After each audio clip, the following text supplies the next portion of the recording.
Bismillahirrahmanirrahim. Alhamdulillahirabbil alamin. Allahumma shalli wa sallim ala sayyidina Muhammad wa ala ali sayyidina Muhammad. Nawaina ta'allum wa ta'lim wa naf'a wal intifa' wa tadhakkur wa tadhkir wal ifadah wal istifadah wal hath ala tamassuk fi kitabillah wa sunnati Rasulillah sallallahu alaihi wasallam wa ibtigha'a mardatihi wa thawabihi wa qurbihi. Pertemuan kita yang lalu sampai di pembahasan hukum uzlah dan kondisi tingkatan makhluk di dalam beruzlah itu, juga batasan-batasan yang wajib dari uzlah tadi. Nah, kemudian Imam Ghazali menjelaskan manusia itu dalam beruzlah terbagi menjadi dua kelompok. Kelompok yang sudah kita bahas atau yang sedang kita bahas adalah kelompok mereka orang yang makhluk di sekitarnya tidak memiliki hajat terhadap dirinya untuk menjelaskan ilmu atau hukum-hukum. Jadi orang yang dia tidak memiliki, makhluk di sekitarnya tidak memiliki keperluan tentang penjelasan hukum-hukum darinya. Saya sampaikan di pertemuan yang lalu, boleh jadi mungkin karena dia tidak memiliki keahlian di dalam menjelaskan hukum, sehingga tidak ada orang bertanya kepadanya, atau bisa jadi karena ada orang lain yang sudah mendirikan posisinya untuk menjelaskan hukum kepada manusia, sehingga dia tidak perlu menjelaskan, sudah ada banyak orang yang menjelaskan. Nah, jadi manusia tidak perlu penjelasan hukum darinya karena sudah banyak yang menjelaskan. Gitu ya. Nah, untuk manusia yang macam pertama ini, kata Imam Ghazali, ada dua cara bagi dia dalam beruzlah. Yang pertama,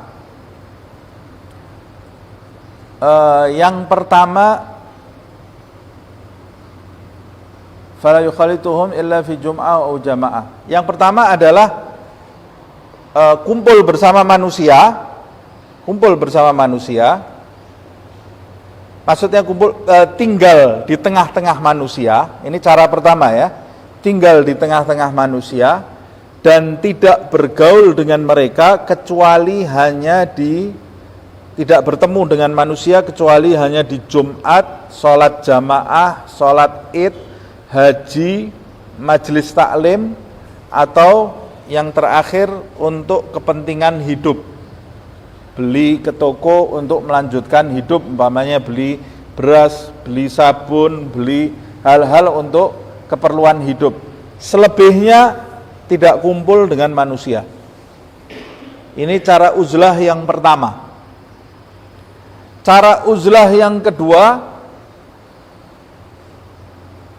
dan ini cara yang pertama ini lebih aula, kata Imam Ghazali, lebih utama. Yang paling utama itu yang seperti ini. Kita tidak kumpul dengan manusia kecuali dalam waktu-waktu yang saya sebutkan. Cara yang kedua benar-benar tidak kumpul dengan manusia. Jadi kata Imam Ghazali sampai mengatakan yuwari syakhsahu. Yuwari syakhsahu artinya menutup dirinya dari manusia, wa yalzimkinnahu, dia hanya tinggal di tempat tinggalnya saja, tidak kemana-mana, la ya'rif wa la yu'raf. Dia tidak mengenal siapapun dan tidak dikenal siapapun. Sekali lagi, ini tidak ada orang butuh terhadap dia ya, tidak ada orang yang punya keperluan dengan dia. Nah, kalau ada orang yang punya keperluan dengan dia, tidak boleh dia melakukan ini. Makanya ini pembahasan pertama, uzlahnya orang yang manusia sekitarnya tidak punya kepentingan terhadap dia. Nah, jangan salah memahami nanti pulang dari sini kuncian di kamar semuanya, padahal punya anak, punya istri, itu juga perlu ada kepentingan itu ya. Nah, tidak bisa kita tinggalkan.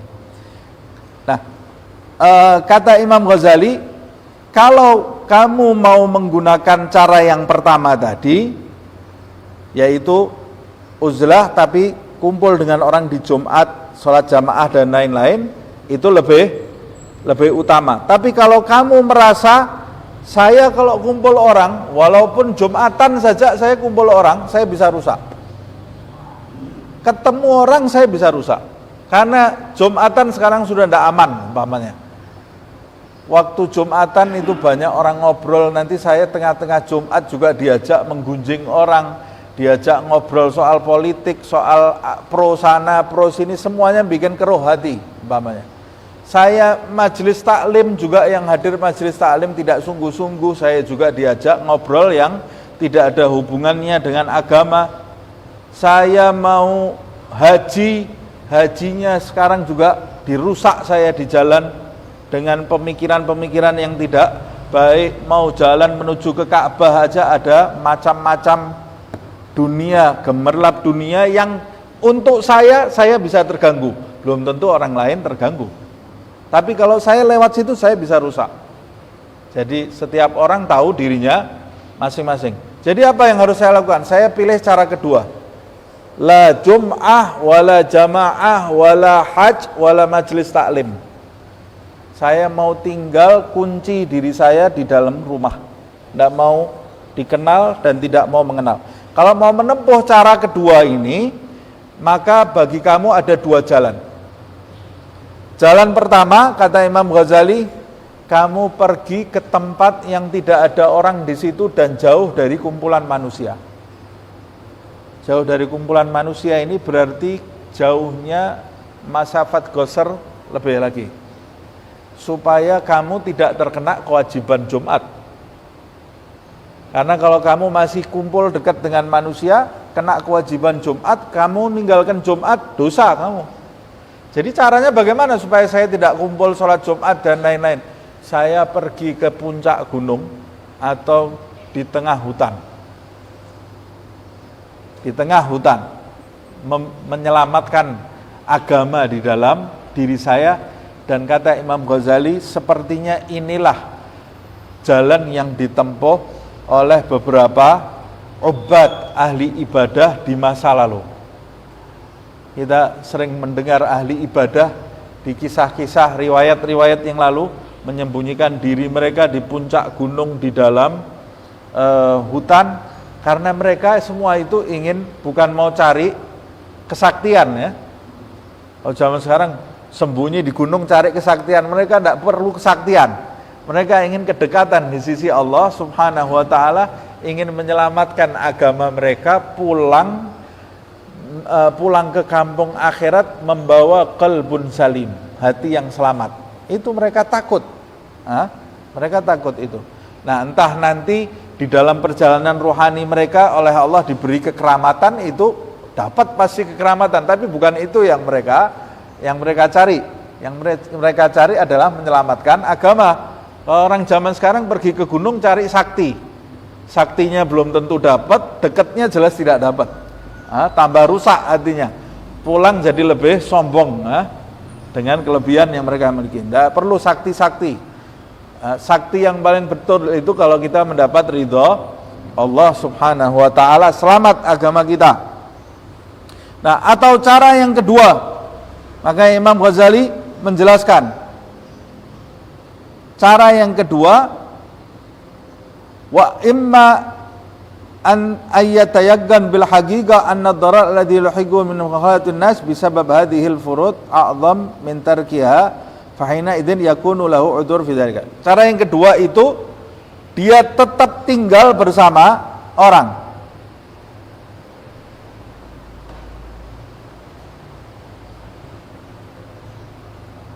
Dia tetap tinggal bersama orang, tapi 100% tidak kumpul dengan orang, tidak Jumat, tidak jamaah. Nah, tapi dia boleh meninggalkan Jumat walaupun di kota bersama orang, ada sholat Jumat di situ, dia meninggalkan sholat Jumat. Boleh dia lakukan itu jika dia benar-benar yakin bahwa kalau dia pergi Jumat itu berbahaya untuk dirinya. Jika dia benar-benar yakin, dan ini cara yang berbahaya. Ini tidak sembarang orang yang bisa melakukan ini kecuali mereka yang sudah betul-betul mengenal dirinya. Tidak bisa kita kemudian belum pernah merenung, belum pernah meneliti hati kita, atau kita tidak berguru dengan seorang syekh, kemudian kita menyimpulkan diri, oh saya tidak Jumatan lagi mulai minggu depan. Kenapa? Karena kalau Jumatan itu buat saya madorotnya lebih besar daripada manfaatnya. Ada madorot yang besar, kemudian kita tinggalkan, ternyata kita tidak tergolong orang yang seperti itu, dosa kita, berbahaya. Nah, kecuali kalau kita sudah benar-benar yakin, dan Imam Ghazali sendiri mengatakan, kalau kamu sudah betul-betul yakin, hadir Jumat itu uzur untuk dirimu, hadir jamaah uzur untuk dirimu, bahayanya lebih besar, maka pada saat itu kehadiran kamu itu ketidakhadiranmu bisa diterima di dalam syariat. Orang kan boleh tidak hadir sholat Jumat, umpamanya yang masih sedang terjadi ini COVID. Berapa bulan yang lalu kita tidak hadir sholat Jumat. Kenapa? Karena kalau hadir sholat Jumat bisa bahaya.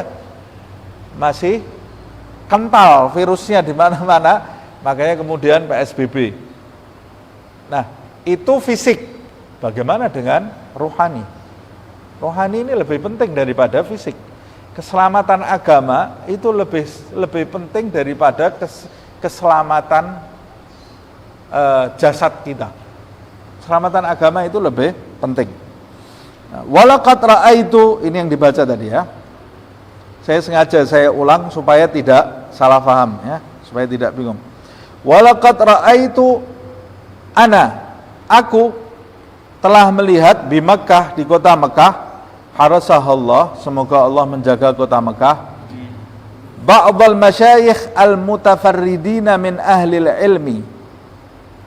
Aku telah melihat di kota Mekah itu sebagian guru besar, termasuk orang ulama min ahlil ilmi, orang yang mumpuni ilmunya, al-mutafarridin, dia mengucilkan dirinya dari orang. Wa huwa la yahdur al-masjid al-harama fil jamaah. Dia tinggal di kota Mekah tapi tidak hadir sholat berjamaah di Masjidil Haram. Padahal kita tahu sholat berjamaah di Masjidil Haram ini, kalau orang berilmu pasti dia tahu pahalanya berlipat-lipat. Pahalanya berlipat-lipat, tapi dia tidak pernah hadir sholat berjamaah di Masjidil Haram. Ma'agur bihi minhu, padahal dia tinggal dekat dengan Masjidil Haram. Dekat tinggalnya di masjid dengan Masjidil Haram. Wa salamati halihi, dan kondisinya sehat-sehat saja. Tidak ada penyakit, tidak buta, tidak sehat, badannya sehat. Dan tinggalnya dekat dengan Masjidil Haram, tapi tidak pernah sholat jamaah di Masjidil Haram. Aku telah melihat orang ini, ketemu aku oleh orang ini, kata Imam Ghazali.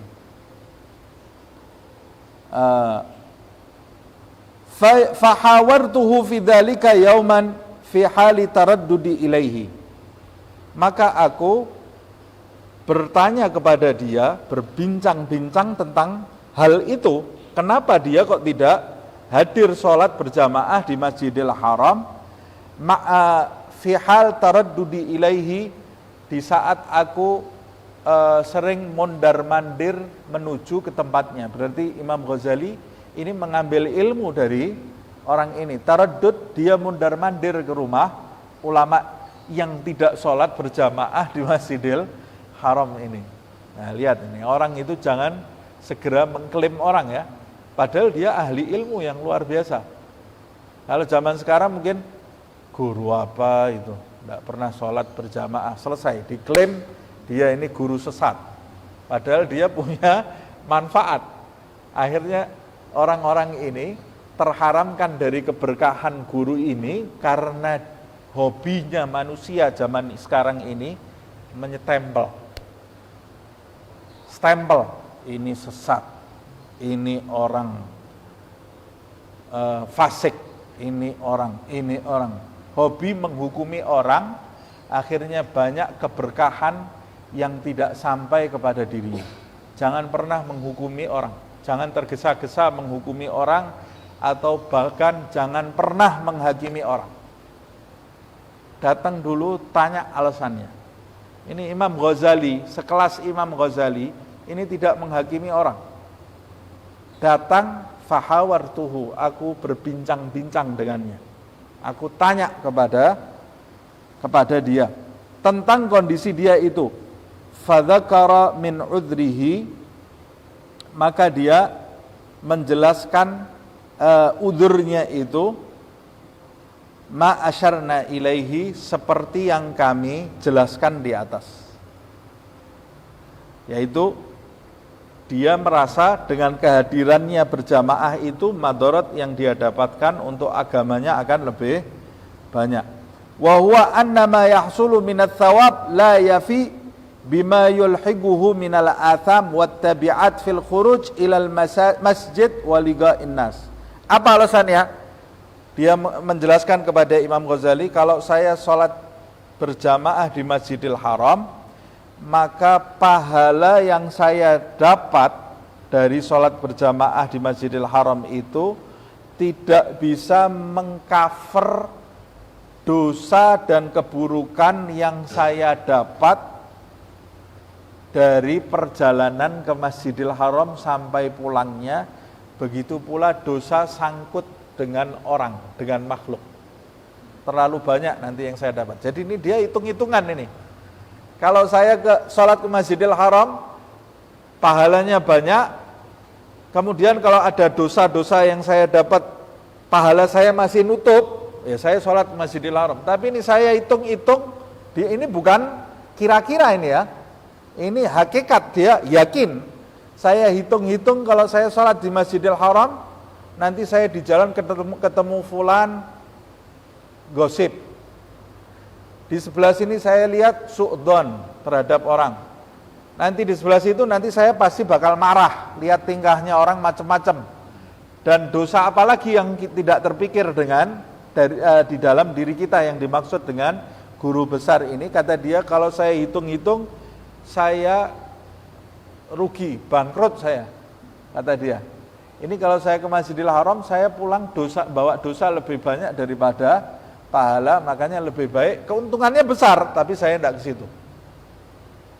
Saya tidak ke situ. Sama seperti orang jual beli, kamu dapat untung besar, tapi dalam perjalanan dapat keuntungan itu kamu mengeluarkan biaya yang sangat besar sekali. Tidak mungkin kita kejar keuntungan tadi. Mau apa ngejar keuntungan tapi kita mengeluarkan biaya yang lebih besar daripada keuntungan itu? Namanya bukan untung, namanya rugi. Lebih baik saya tidak ngejar keuntungan itu, tapi tidak ada biaya yang besar yang keluar. Nah, sama seperti itu perhitungan guru besar ini jika dia sholat di Masjidil Haram, dan ini terjadi pada guru-guru kita juga. Di dalam ucapannya, Habib Ali bin Muhammad Al-Habsyi sendiri menyebutkan waktu dia di Mekah berguru kepada ayahnya. Habib Ali itu tinggal di Mekah lama. Ayahnya Habib Ali ini, Habib Muhammad bin Husain Al-Habsyi, itu mufti Mekah.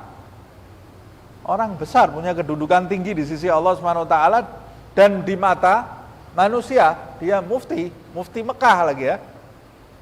Tapi kata Habib Ali, selama aku di Mekah, ayahku tidak pernah mengizinkan aku sholat di Masjidil Haram. Tidak boleh keluar, sholat di rumah sama saya. Kata Habib Ali, ya Abah, ini Masjidil Haram. Dia juga belajar kitab ini ya. Masjidil Haram pahalanya besar. Kata dia, ya Ali, saya tahu, saya lebih tahu, yang gurunya dia bapaknya ya. Saya tahu semua itu, tapi saya takut kalau kamu nanti di jalan ketemu dengan orang yang aneh-aneh pemahamannya, kamu kembali membawa pemahaman yang menyimpang dari pemahaman datuk-datukmu. Lebih baik kamu di sini lebih selamat. Nah, itu juga yang menjadikan dulu para salaf pendahulu di kota Tarim sampai membuat pagar ini dibuat di antara Bani Alawi itu ya. Bani Alawi ini takut anak-anaknya terpengaruh dengan pemahaman orang di luar, sehingga sampai terkesan eksklusif. Buat pagar, keluarganya ini tidak ada yang boleh keluar dari pagar itu, karena takut nanti kalau keluar dari situ pemahamannya berbeda. Dari mereka menjaga pemahaman, sebab akidah itu kalau sudah ketularan, akidah yang menyimpang itu racun berbisa yang susah sembuhnya. Saya masih ingat Habib Anis pernah bilang, kalau sudah ada akidah menyimpang masuk ke dalam hati seseorang, qutbuz zaman, pemimpinnya wali, tidak bisa merubah itu, kecuali atas izin Allah subhanahu wa ta'ala. Jadi hati-hati. Ini yang dimaksud ini bukan sekedar maksiat saja, tapi akidah ini lebih penting. Kumpul dengan orang kemudian balik membawa akidah yang menyimpang dari akidahnya Nabi Muhammad sallallahu alaihi wasallam. Nah, ini yang terjadi.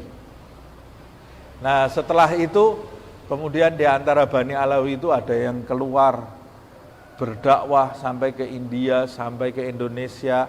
Ya sudah, mau tidak mau zaman sekarang ini campur baur orang di mana-mana. Kita sendiri di rumah dikejar orang lewat HP.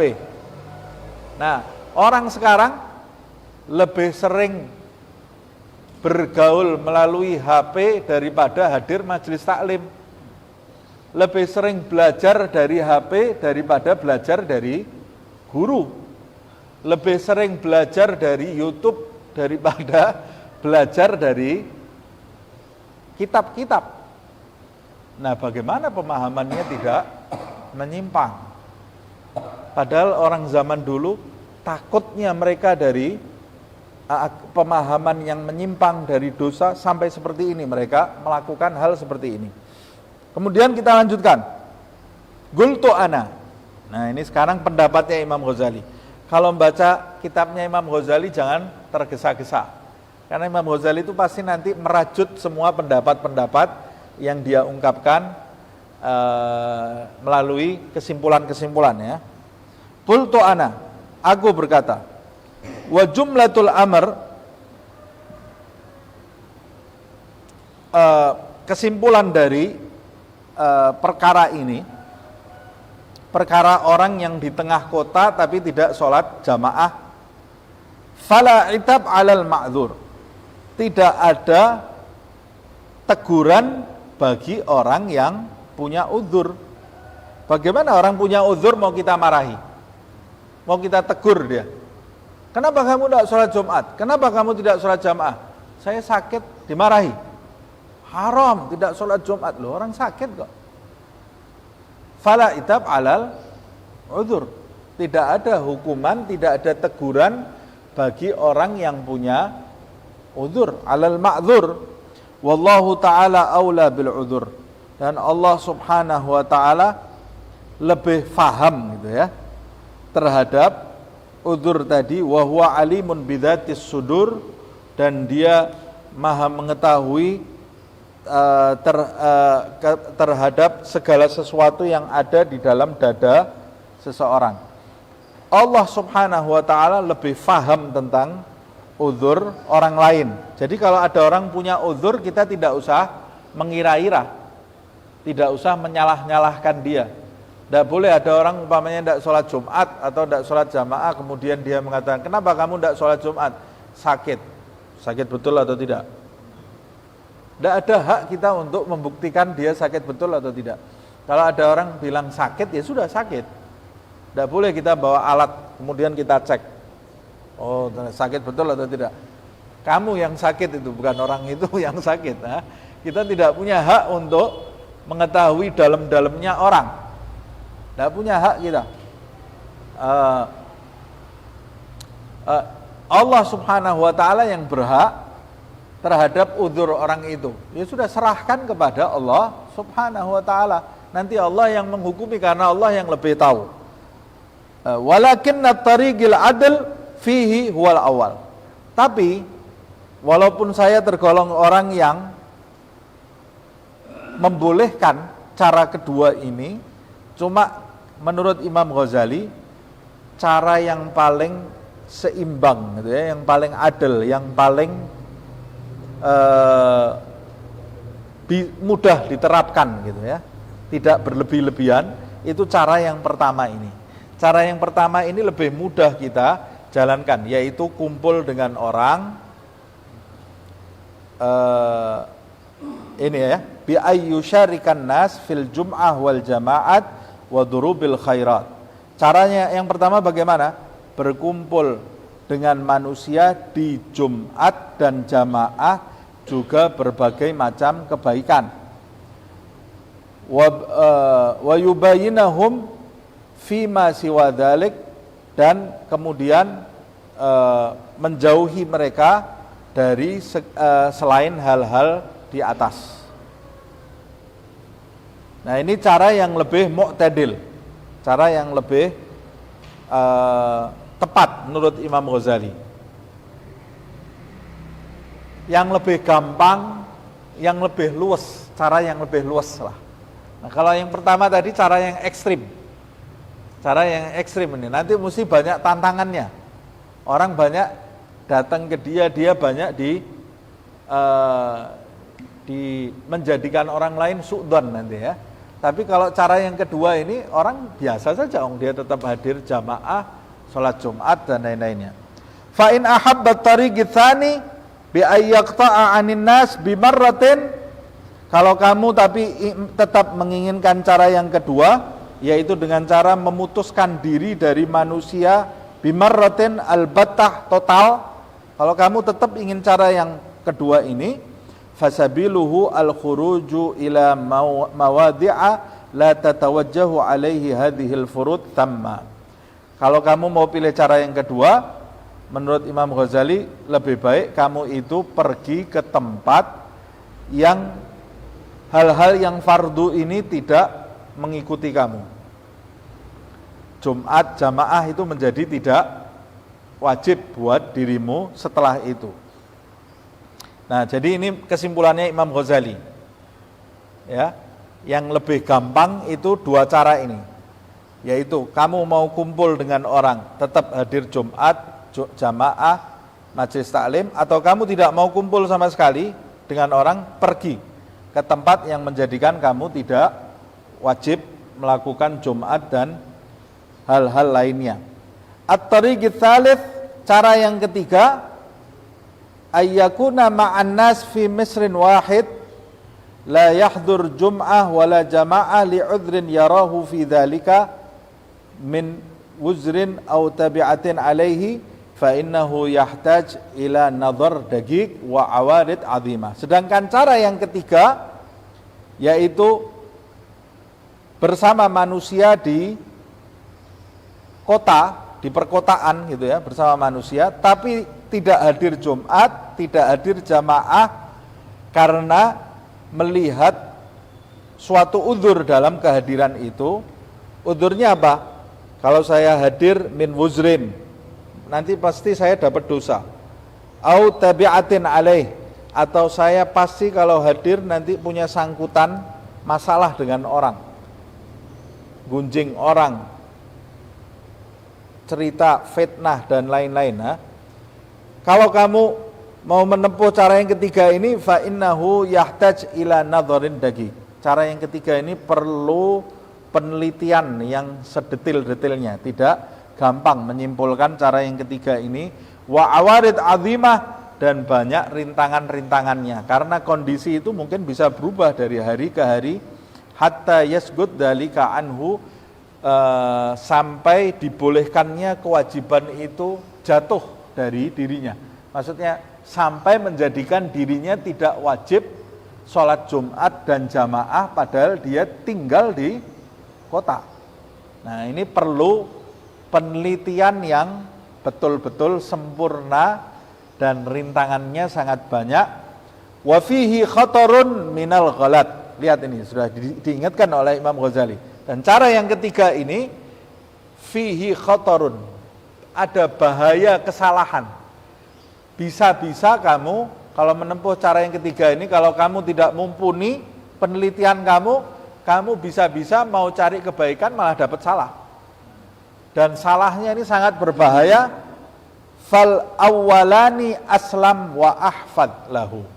Maka dua cara yang pertama itu lebih selamat dan lebih terjaga. Apa dua cara yang pertama? Saya ingatkan lagi. Satu, tinggal bersama orang, berkumpul bersama orang, maksudnya tinggal bersama orang, tapi tidak kumpul dengan manusia kecuali Jumat, jamaah, hadir menuntut ilmu, haji, kemudian haji termasuk umrohnya sekalian ya, umroh sekali. Kemudian untuk keperluan hidup, untuk nyambung hidup, kumpulnya sama manusia cuma ini aja. Atau cara yang kedua, kamu tidak mau kumpul sama sekali, pergi ke tempat yang menjadikan kamu tidak wajib sholat Jumat, jauh dari perkumpulan manusia di atas gunung atau di hutan atau di hutan. Atau kalau kamu pergi ke daerah yang tidak ada orang Islamnya, kamu kena kewajiban untuk berdakwah sampai sana ya. Ada orang, saya tinggalnya di negara kafir, jadi tidak wajib sholat Jumat, tidak wajib sholat Jumat. Kamu tidak wajib sholat Jumat, tidak wajib sholat jamaah, tapi kamu wajib dakwah. Karena kamu membawa Islam, dan tidak ada orang yang berdakwah di situ kecuali kamu, terkena kewajiban dakwah. Kalau kamu tinggal di negara non-muslim, kamu terkena kewajiban dakwah. Jadi kamu tidak tergolong kelompok manusia yang pertama yang orang lain tidak butuh dengan diri kamu. Nah, jadi satu-satunya cara memang pergi ke gunung atau di tengah hutan. Di tengah hutan. Nah, ini batasan dan cara uzlah bagi kelompok pertama, yaitu kelompok manusia yang tidak diperlukan ilmunya dan penjelasan hukumnya oleh masyarakat. Dia bisa melakukan uzlah dengan cara seperti ini. Nah, kalau kita tergolong yang pertama, ya kita lakukan yang pertama ini, kata Imam Ghazali, ini masanya uzlah. Bisa enggak? Kontak di HP semua ya, banyak yang dihapus berarti ya. Kontak di HP banyak yang dihapus, grup-grup banyak yang ditinggalkan, yang tidak ada manfaatnya, sudah tidak kontak dengan orang kecuali untuk masalah agama. Hadir di majelis taklim, Jumat, jamaah, kalau bisa ini kita lakukan, wah kita termasuk orang-orang yang beruntung. Tapi lakukan secara bertahap. Tapi kalau di rumah punya istri, punya anak, jangan nanti pulang langsung kuncian di kamar. Itu berarti ada masyarakat atau ada orang lain yang perlu dari dirinya ya. Tidak bisa ditinggalkan begitu saja. Habib Abu Bakar Gresik itu, sebelum dia masuk ke tempat uzlahnya, nah ini dia sebelum masuk ke tempat uzlahnya ini atas ilham dari Allah Subhanahu wa taala, perintah. Dia memberikan modal kepada anak istrinya buat hidup, dibukakan toko, jadi makanan rezeki datang dari situ. Jadi istri dan anak-anaknya tidak kelaparan. Bayangkan dia masuk uzlah, anaknya masih kecil-kecil, keluar dari uzlah sudah besar-besar anaknya. 15 tahun dia di dalam kamar ya. Tapi itu atas perintah ilham dari Allah Subhanahu wa taala. Dia masuk uzlah itu sudah punya kedudukan ya. Tidak main-main. Nah, lebih bagus lagi kalau kita ini punya guru ruhani, mursyid yang membimbing kita sehingga masuknya kita ke dalam uzlah itu tidak didasarkan hawa nafsu atau didasarkan kesimpulan yang salah. Kesimpulan yang salah. Kalau atas petunjuk dari guru yang mumpuni, bukan guru-guruan.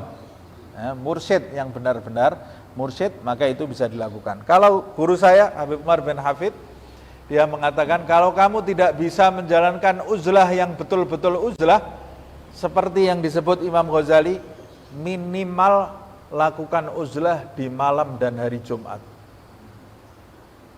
Minimal, kata dia, lakukan uzlah, jangan kumpul orang, jangan banyak ngomong di malam dan hari Jumat. Karena malam dan hari Jumat itu hari besarnya orang Islam.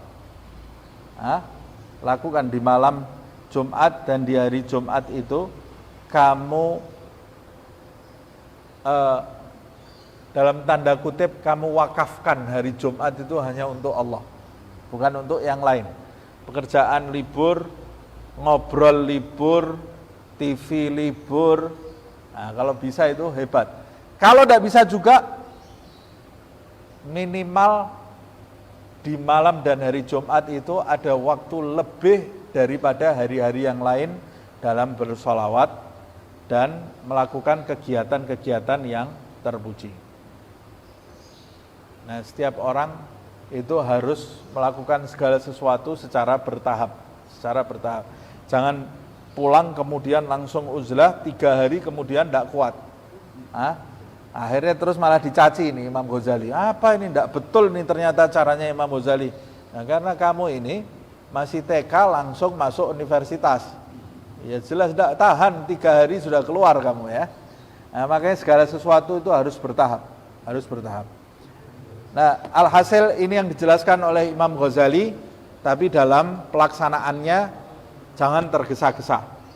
Lakukan secara bertahap seperti yang saya sampaikan tadi. Hari Jumat dulu, nanti ditambah hari berikutnya, ditambah, kurangi dulu grup-grup sampai kemudian kita merasa mantap, jadikan istiqomah sampai menjumpai Allah Subhanahu wa ta'ala. Itu kalau kita tidak diperlukan ya. Kalau diperlukan tidak boleh seperti itu. Wallahu a'lam bishawab.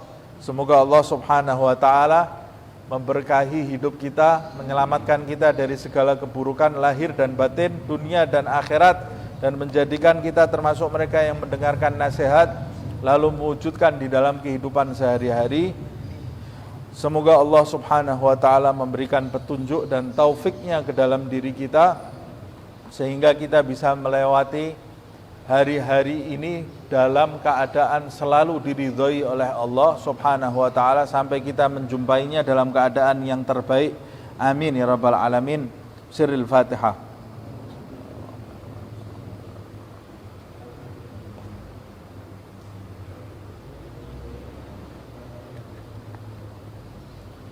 Ya Rabbana a'tarafna bi annana اقترفنا وأننا أسرفنا على لظى أشرفنا فتب علينا توبة تغسل لكل حوبة واستر لنا العورات وآمن الروعات واغفر لوالدينا ربي ومولودينا والأهل والإخوان وسائر الخلان وكل ذي محبة أو جيرة أو صحبة